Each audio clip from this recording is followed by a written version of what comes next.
So, today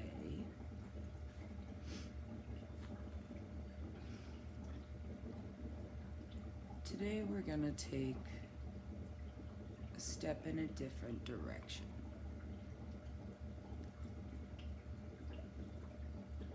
I'm gonna talk about something that I have, as yet, been really unwilling to talk about in these videos. So this is a big step for me. I'm debating whether or not I'm gonna create a whole new channel for some videos that are gonna follow. But with no more preamble, my job now, I work at a marijuana dispensary in Oregon, and one of the aspects of my job,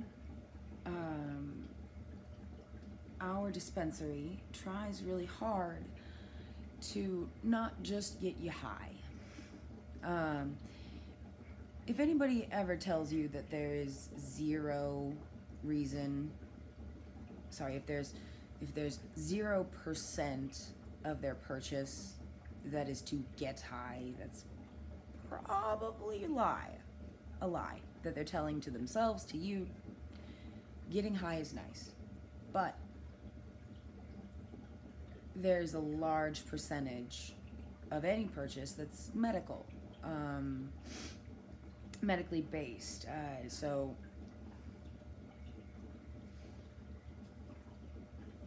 I feel like I put that really badly.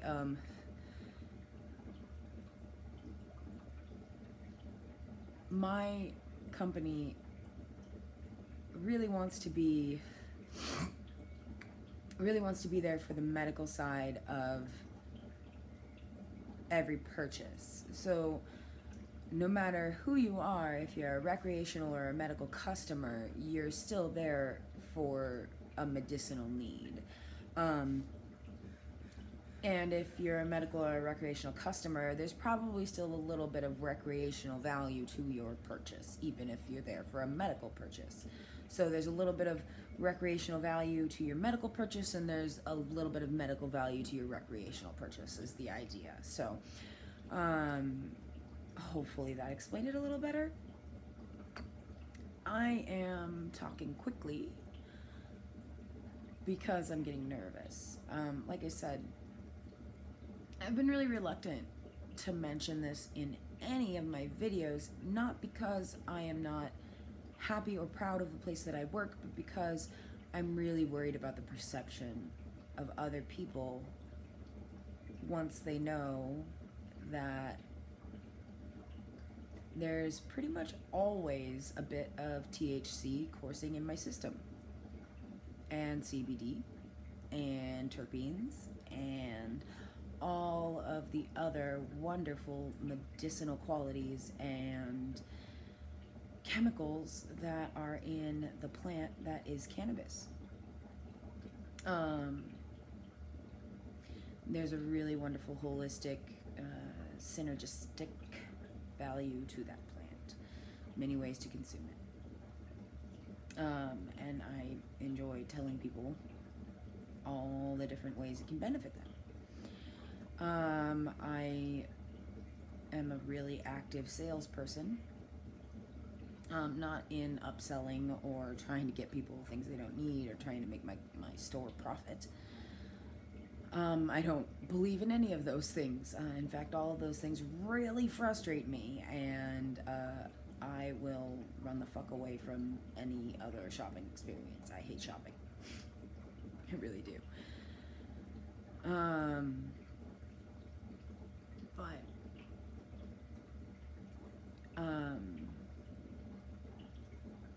I've been told I'm decent at selling things, because I really, really want to get my customers the product they want and they need. I have someone that comes in and I ask them why they're there. Sometimes I get some really flippant responses. Like, why do you think I'm fucking here? I want to get high. Whoa there, Turbo. I know you want to get high. What particular kind of high do you want to get, buddy? Just looking out for you. So, gonna get a little further into this. The videos that I might put on a different channel are gonna get a little more into the exacts of what I sell and why I sell it and how I sell it and why there's a difference in just getting high and what it can do for you and what it does for me. But what I'm going to talk about in this video is what marijuana and smoking has done to change my life. I didn't smoke until I was 21. That includes cigarettes. I completely bought in to the idea of if I smoke pot, I'm going to be a dumbass and I'm not going to be able to finish school and they're going to kick me off all the sports teams and I'm going to be a social pariah and the dare dog is going to come and jump out of my closet and give me nightmares.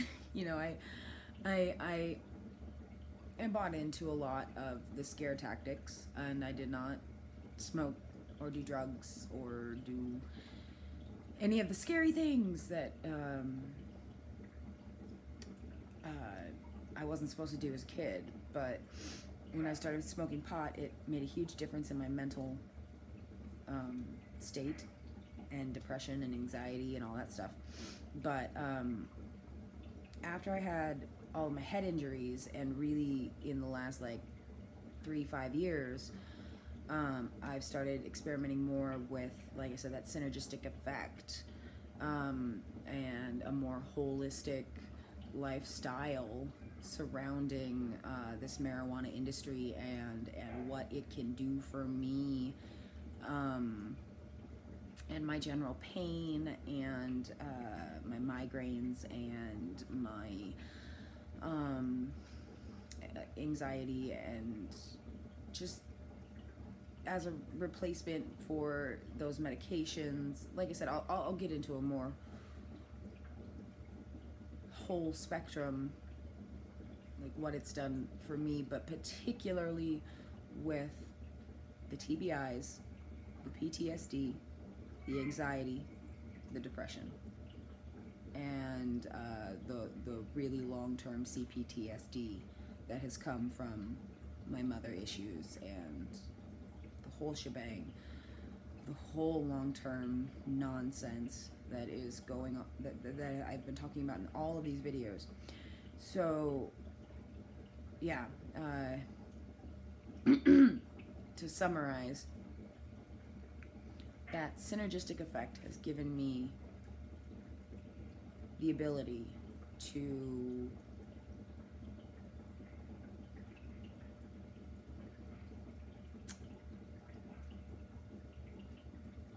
take the reins, ride the insanity without having to run from it. So I haven't had to, I've been able to not engage in my escape mechanisms, and I have been able to be present in my suffering and understand it. And that is a huge, huge, huge step.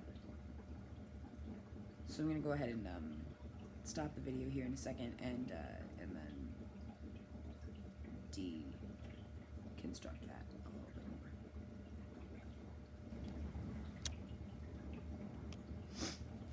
So the first thing I want to point out is that like I said, I started smoking pot probably let's see, I'm 32, so almost 11 years ago now, and it took me until, I don't know, maybe 3.5 years ago to make this particular discovery, and that was that when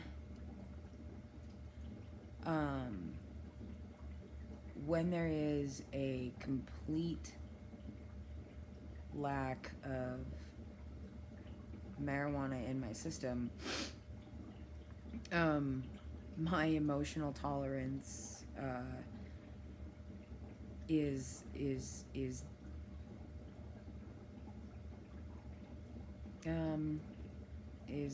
negligent.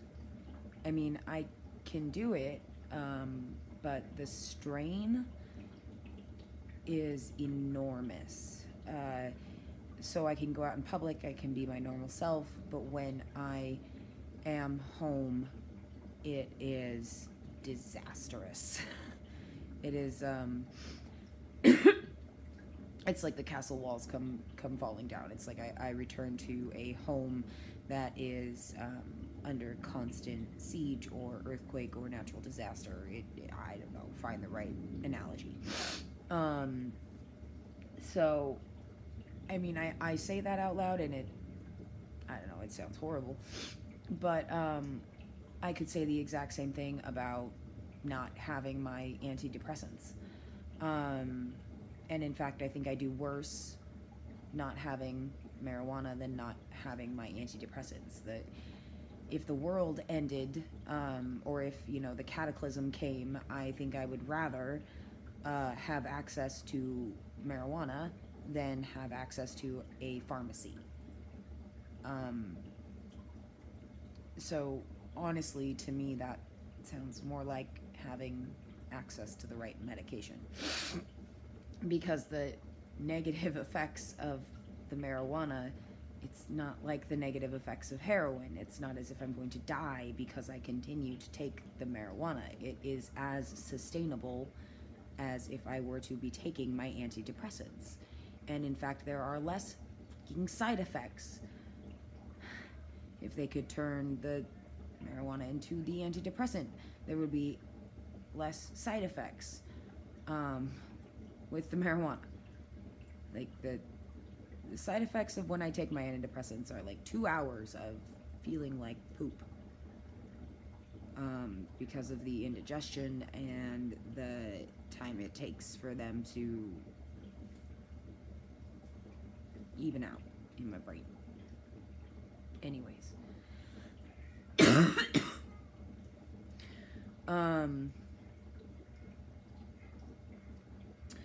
Okay, the point was, the lesson I had learned when the marijuana completely cycles out of my system. I learned this lesson by getting the flu, or, you know, the wintertime sickness enough. And so what usually happens is I get so sick in the chest that I just can't smoke. And so I go through a long enough period of time where it hurts so much to take a hit. I can't. And I sleep long enough, or I just go long enough without smoking. And then my brain gets into this, like, I don't want to do something that hurts. I don't want to do something I don't like. And so I just don't, and I don't, and I don't, and I don't take care of myself. And I get into this really depressed state. And just the first bad thing happens.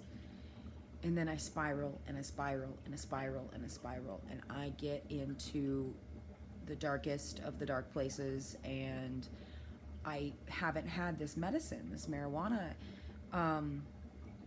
that stops that spiral.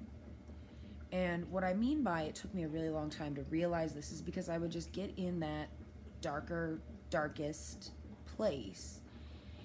And because you're so in that moment, and it feels like that moment is all there is. There's nothing else. There's no past. There's no future. There is no anything else. There has never been anything else. There will never be anything else. There is just what has happened and what immediately led to it, and what immediately will follow, and the spiral. And so until I can really get something to process into my system that will break that immediate spiral and cycle, nothing gets through. And the head injuries, as I understand it, do something chemically, so that the chemical that releases the ability to allow you to like break from that moment is mixed into the head injury, and it's mixed into the anxiety, which is again mixed into the head injury and the PTSD, and it's really too complicated to go into, and when I'm frazzled, it's really hard for me to like break down the 1, 2, 3, 4 of the steps. I just kind of like link into things that I know are true because I've researched them in the past. But again, I have figured these things out because the next few steps have kind of happened accidentally, and then I've been like, oh shit, look what just happened. And so now kind of programmed it in to be like, oh crap, I'm right here.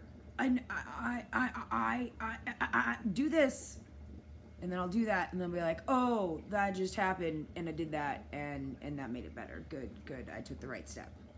Okay, so now, here is what I have found helps. If I find myself spiraling, and I realize that I'm headed for that dark place because I haven't had any marijuana because I've been so sick, or something has happened in my system where I have been deprived of this medicine, and I find myself spiraling down to the dark place because I don't have enough medicine in my system. I either can't smoke it because I'm in a public place and it's just not okay, or it's illegal, or I have again been so physically unable because of a cold or whatever. I need to take this holistic synergistic attempt. I need to eat it. Usually there's some place in my house that it is edible. And so somehow accidentally I have been like, eat something. And then it gets into my system and I'm like, I can suddenly think. Like, this chemical that my brain needs and it hasn't been able to get itself has been released into my brain and has allowed me to, in this dark, scary, scary place, like all I can see is doomsday,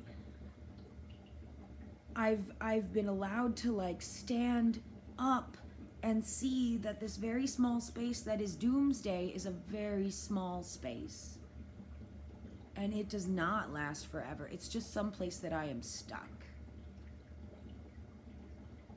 And literally, the marijuana is the medicine that opens the door, that lets me crawl out of this small, dark space that I am stuck and see that it does not last forever. And again, this is a prime example of just a very large contrast to a very dark space, and where marijuana has allowed me to step away from that dark space and see, here's the chain of events that led me there.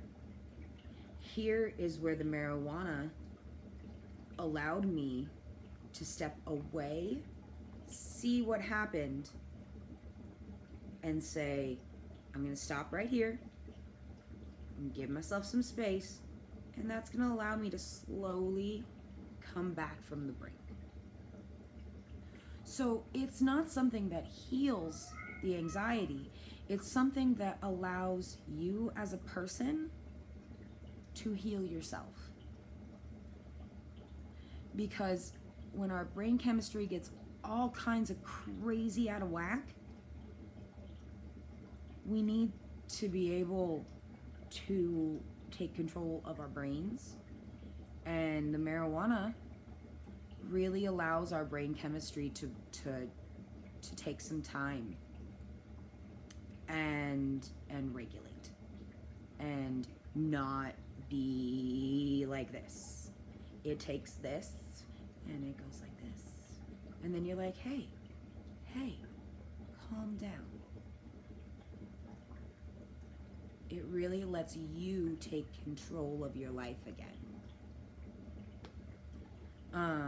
And so, again, extreme example, but that extreme example has applied to many, many, many other kinds of crisis points in my life.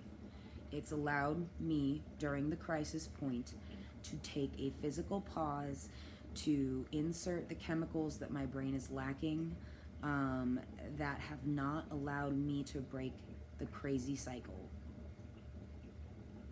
And for anybody that has anxiety or has experienced a PTSD flashback, that cycle, that cyclical pattern, that feeling of this will never stop, and then the marijuana helps that moment stop and helps you physically step away from that moment and take control of that moment and realize that that moment will end, is a big, big thing.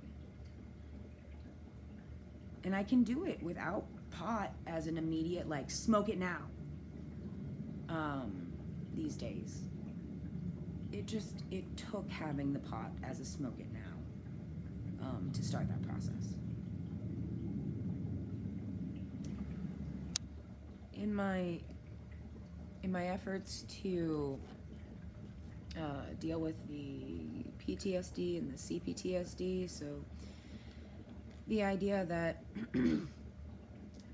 moments from the past are just always with you. I mean, if PTSD and CPTSD are something that you're not terribly familiar with, you can go to my previous videos and take a look at that. I don't want to get too deep into that because this video is already getting long.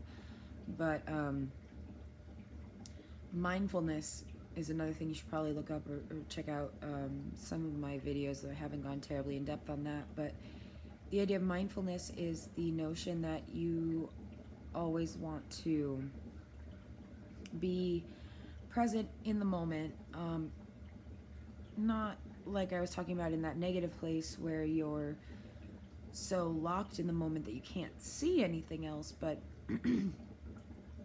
when you're so lost in the future and the past that you can't value the moment that you're here in now. That happens to me. You might consider it like manic daydreaming. So like,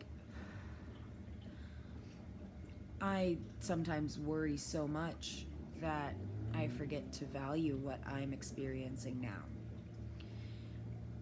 Marijuana can really help with that, because if you are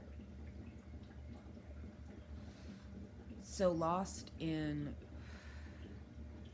what's happened to you in the past, if while I'm sitting with my daughter, I can only think about the ways that I might fuck her up because of the ways my mom messed me up, then how am I going to value her as an individual now? You know, if I'm only worried about what's going to happen in the future, or I'm only worried about what happened to me in the past. So those are ways that, again, my brain is winding up in cycles. And so if I can have some marijuana and help my brain end that cycle before I go in and engage with her, then I can take some more of those deep breaths and keep my brain from cycling up, and I can focus on the things that are happening now. So it's a matter of preparing my brain to engage in the now, to engage with her, to engage with my own self again in the now.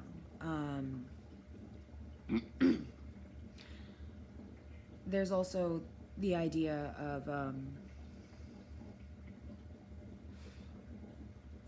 the pain of the body pain in general. So for that is somewhat smoking. The brain and the body, you have to find the right mix of what you're smoking, the right indica, sativa, CBD, all that. There's also, I use topical that I make at home. I rub that on my neck. My neck has suffered a lot due to the TBIs and the beating. My neck is the source of a lot of my migraines, so the topical doesn't always deal with that very well. I eat a good amount of it in the RSO. As I've explained to a few of my coworkers, that gives me the space to think, because the pain that I experience in my neck often makes it hard to think, which adds a level of stress. So every time I have to process a thought, I have to think past the pain in my neck, when that is particularly difficult because the pain is causing head pain. So there's just several steps to processing a thought. So on that level, the marijuana helps because my doctors don't want me to take any sort of anti-inflammatory or NSAID. So I can't take Aleve, I can't take Tylenol, I can't take Advil, I can't take aspirin. So I can't take any technical over-the-counter pain reliever. So I do ingest RSO as a moderate pain reliever so that I don't have to have pain that takes my focus away from my thoughts. And that does help to a moderate degree. Again, the migraine pain is something that I'm really struggling with. I haven't been able to completely conquer that, but as my doctors are trying to tell me, the smaller headaches are miniature migraines happening all the time, is what they say. Anyways, I have headaches about 5 days a week out of 7, so I don't know what that means. They also make these nice little CBD vaporizer pens. So my friends are very happy with them. I am very happy with them.